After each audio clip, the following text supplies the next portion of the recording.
Hey folks, today is Friday, April 4th, 2025. As usual, my name is Jake Baldino, here to talk about all the video game news that has been going on this week. I'm traveling, so that's why the video looks a little weird. I'm sorry it's a little echoey in here. We'll try and fix that in post. But there's a lot of video game stuff to talk about. We're going to talk about the Nintendo stuff, but two things I think that kind of slipped under the radar that got lost in the shuffle. The first thing worth mentioning is this new open world survival game from somebody you might not expect. Remember RuneScape? Yes, RuneScape. Well, they're back with this, RuneScape Dragon Wilds. This is a co-op RPG survival game with building elements, hunts, cooperative elements, all in Unreal Engine 5. And some of you guys out there might say, RuneScape, what? Well, the company behind RuneScape, Jagex, has never stopped. And RuneScape has never stopped. People are still playing it. If you're like me, you grew up playing it in the mid-90s, late 90s, whatever that was. It is still very much going strong. It actually has had, I think, kind of a resurgence in popularity more recently. But Jagex is doing this.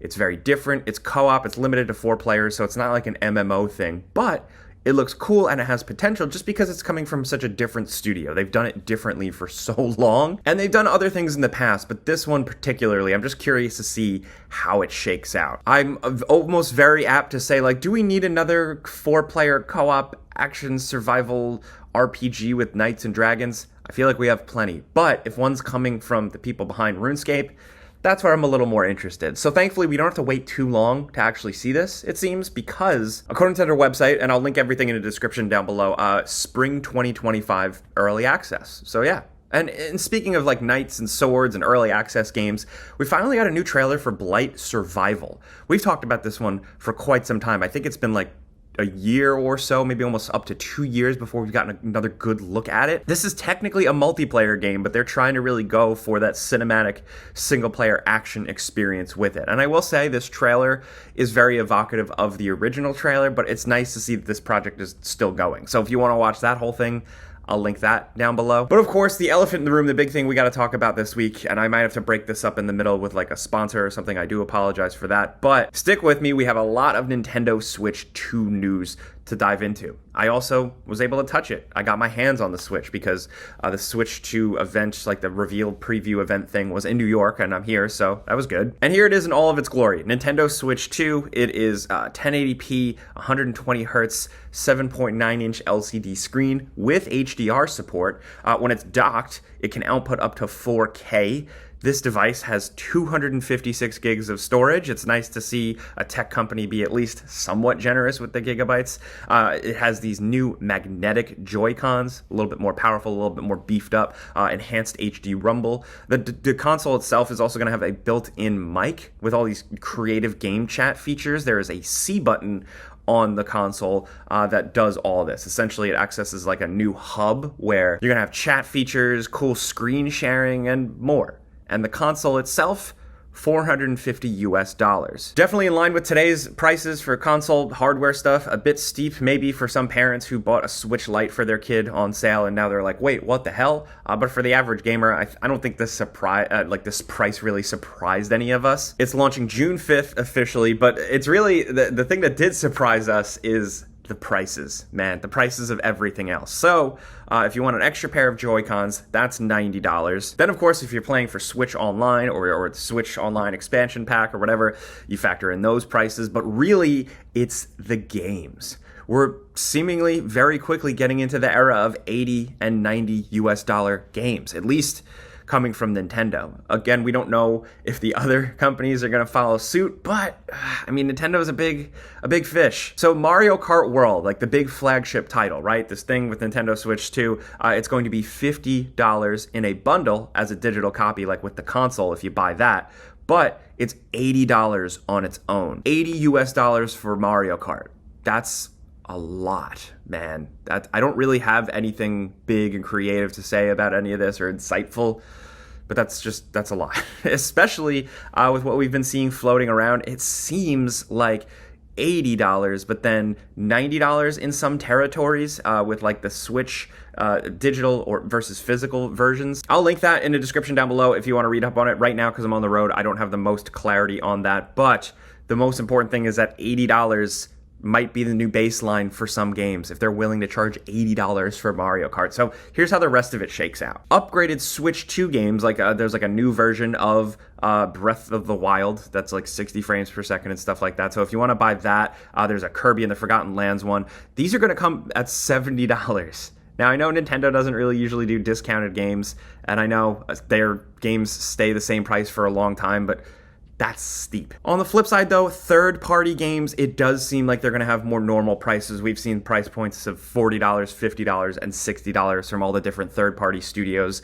porting their games to Nintendo Switch. So really, I think a lot of people are going to have a lot to say about this. I definitely want to know what you think in the comments because, you know, things are pretty tough out there pricing-wise, cost of living-wise. So an $80 Mario Kart game, that's probably the hardest sell for me. I know players often value big, endless, open worlds for something at a higher cost. And yes, while this new Mario Kart is technically going to have some open world elements, still, is it something that you can justify $80 for? Let me know. Do you play enough with your friends or your family that you're okay with that? Or no? Let's talk about what you think the future is as well. Like if you think this is like going to go in the direction where everything is going to be $80 at least, let's talk about this stuff. The whole price thing and the future of it in the gaming industry, we'll probably talk about in a whole separate video, so keep your eyes peeled for that. But in terms of the games themselves, a lot of new game announcements worth at least talking about. So pricing aside, now that we've talked about that, I'm going to just talk about the games themselves and the fact that I was able to see and play a couple of them. I'll let you know what I think. Hey, next up, this video is sponsored by Raycon. If you're not aware, if you haven't been on the internet in a while, Raycon offers essentially good quality wireless earbuds at an affordable price. But not just affordable, like you get all these big high quality features that you normally have to pay a ton for, but all nice in this sleek little package with their newest earbuds. The newest everyday earbuds feature 32-hour battery life when it's in this handy dandy charging carrying case. Great fit overall. They go in your ear easy and they don't fall out. New IP66, so it makes it weatherproof or sweat resistant, as well as multi-point connectivity and a 10-minute quick charge feature. Like I said, these earbuds are absolutely stacked with features, but most importantly, it also features active noise cancellation. This has been a game changer for me. I tend to go for walks or jogs in a park that is right next to a highway, so I have these bad boys in my ears. And active noise cancellation, when I have it enabled, helps filter out all that droning highway noise, so it's chill, it's relaxing. They also make a great gift. Mother's Day is soon. Maybe your mom might like a pair. I got my mom a pair last year. She's an outdoor person. She's a gardener, so she loves having them in while she's doing her thing. They feel great. They sound great. They have high-powered features at an affordable cost. So if you want to check them out, all you got to do is click the link in the description down below or head to buyraycon.com/gameranx for 20% off site-wide. Again, that's buyraycon.com/gameranx to get 20% off site-wide. Click it, check it out, and big thanks to Raycon for sponsoring this video. Now let's get back to the news. Of course, the biggest announcement, like I said, was the behemoth, the Mario Kart World, and it is more Mario Kart. But it seems like Nintendo actually has cracked the code on like putting a new creative spin on the gameplay formula. It's got kind of like these massive open worlds that all kind of seamlessly interconnect, and the way a lot of the races are designed, the courses are designed, it's you blazing through the open world, meaning you're often transitioning from like one style of world to another, like you're driving through a desert, then you're driving through Bowser's castle, and it's changing pretty frequently. And then there's time of day and like weather effects, so sometimes it'll be raining, sometimes it'll be bright and sunny. It's very interesting. Also, in terms of like there's a ton of new weapons, and the coolest thing I liked was the amount of skins. There are so many character skins. It's insane. Like all different weird, like there's like leather jacket Bowser. There's Luigi, like dressed up like he's on a gondola in Venice. You can play as a cow. I played as a cow. That was very awesome. I won when I was playing. I also played a knockout mode, which was kind of like a bunch of players, like 30 players, all racing through the world to hit checkpoints. And the players in last who hit the checkpoints last kind of slowly get whittled down until it's down to the final three. Very cool racing mode. So again, really, really good. I'm curious to see like how much juice this really has. I couldn't see all of the like new differences or additions from Mario Kart 8. We've all been playing Mario Kart 8 for a long time now, so I'm hoping they have enough, but just from my first impressions, it seems like a good time. Also, they announced GameCube stuff. If you have the Nintendo Classics for Switch, the Online Plus expansion pack thing. So Soulcalibur 2, one of the best to ever do it. Wind Waker, F-Zero GX. Those were like some of the highlights that were shown, as well as in the planned for things like Mario Strikers, Super Mario Sunshine, games like that. From the bit I got to see of this, I got to see the new, like, you can buy a GameCube controller again and connect it if you want. It's very cool. They're not like ultra enhanced or anything like that. It's not like a crazy port. If you've played some of these Switch Online classics already, you probably know what to expect, but it's nice to have them. Kirby Air Riders was also announced. This is a sequel to Kirby Air Ride. I didn't see this coming. I knew Sakurai was working on something, but yeah, all right, cool, man. I think there's some people out there that did actually want this. Not really my cup of tea, but cool. And Nintendo also announced like a tutorial style game, you know, like one of those hokey games that kind of shows you all the features. This is Nintendo Switch 2 Welcome Tour. I got to play a lot of this, and it's pretty boring. It's visually kind of cool, and it's got some fun little mini games that teach you about resolution. They teach you about frame rate. They teach you about the features of the console, like the mouse sensitivity and stuff like that. But ultimately, I can't believe they're selling this as a game. This should absolutely be a free thing. It feels like one of those free pack-in games. It's designed to just teach you about the features of the console. It's advertising something to you that you already bought anyway. Absolutely insane, wild, big brain move from Nintendo. Nintendo is still gonna Nintendo. They've changed, they've adapted, they've gotten a little more hip, but they still do dumb shit like this sometimes. A huge one is the Dusk Bloods. This is from Software. This is coming 2026, and it's a From Software multiplayer joint. A lot of people are saying it looks like a Bloodborne thing, and that is awesome. I like that you could be a vampire and bite a guy. This is actually being directed by head of From Software, Miyazaki. So this is a big deal. I didn't expect From Software to go into multiplayer with 2 games back-to-back with Night Ring and Dusk Bloods, but I'm willing to see how they experiment, because those guys are really smart. Also, Drag Drive or Drag X Drive, this is the robot wheelchair basketball game. It's very flat. There's not a lot of style or like any you know, spice to it at all, but raw gameplay, it is very cool. You're pushing the Joy-Cons like this on a table with the mouse feature to pedal, to shoot. And I had a lot of fun playing this. Me and Mr. Matty Plays got our hands on this, and he crushed me. But we had an awesome time. It's very cool. It's very creative. I don't know how much juice it's going to have long term, but I also am someone, full disclosure, I really liked ARMS. And I liked all the like kind of funky features of ARMS, and this kind of reminded me of that a little bit. It's also worth pointing out there are tons of third-party games coming. They announced Enter the Gungeon 2, which is very cool, as well as Split Fiction is coming, Hades 2, Borderlands 4, Cyberpunk 2077 as well, which I got to see and play, and it is totally playable, and it looks decent. It's obviously a compromised version, but not really that bad. I think maybe it's because I've seen Cyberpunk at its worst at this point, like when it originally launched, like the PS4 version. It's way better looking than anything like that. And I also got to play in the heart of Dogtown, where I'd argue that the game is the most graphically intensive, and the game was doing all right. I don't have like exact confirmed frame rates yet. It was definitely 30, like above 30. So for the sensitive players, if you're on a high-end PC, of course you're not going to want this. But if you just have Nintendo stuff and you just have a Switch, it might be the way to play Cyberpunk. Also, Donkey Kong Bonanza. This is a full 3D Donkey Kong game, you know, him running around a big world. And we haven't had one like this in a while, but this is very different. This feels kind of Mario Odyssey. You're constantly collecting these bananas instead of moons. But the thing is that Donkey Kong is all about destruction in this game. Climbing up walls, punching stuff, smashing stuff.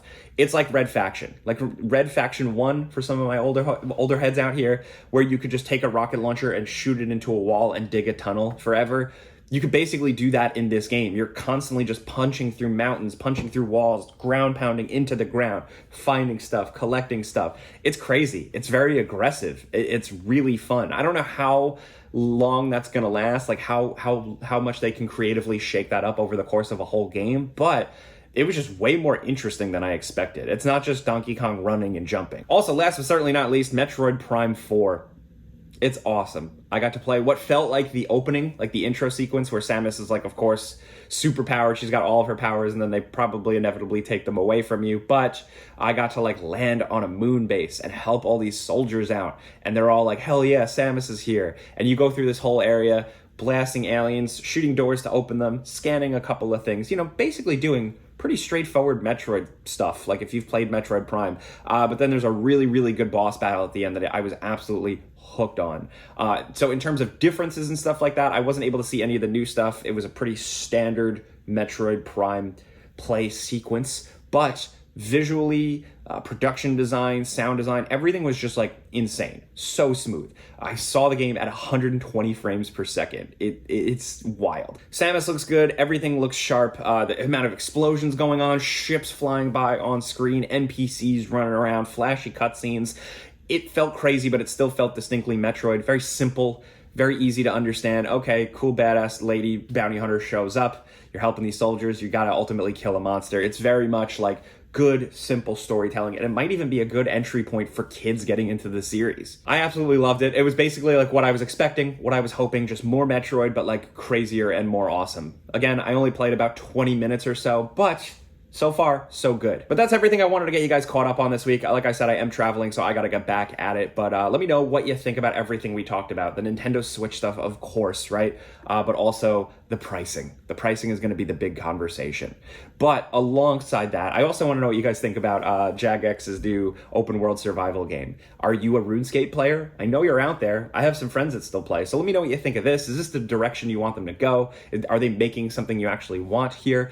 Let's talk about anything gaming news at all down in the comments. We'll be down there as much as possible, but of course, if you want to find me directly, you can hit me up, yell at me, and just search at Jake Baldino on basically every platform. But thank you guys for being here. You know, I get you caught up on the news every Friday, and no matter where I am. So clicking the like button legit helps us. Thank you. But that's it. Thanks for watching. All I ask now, have a great weekend. I'm Jake Baldino. Pizza's on me. See ya.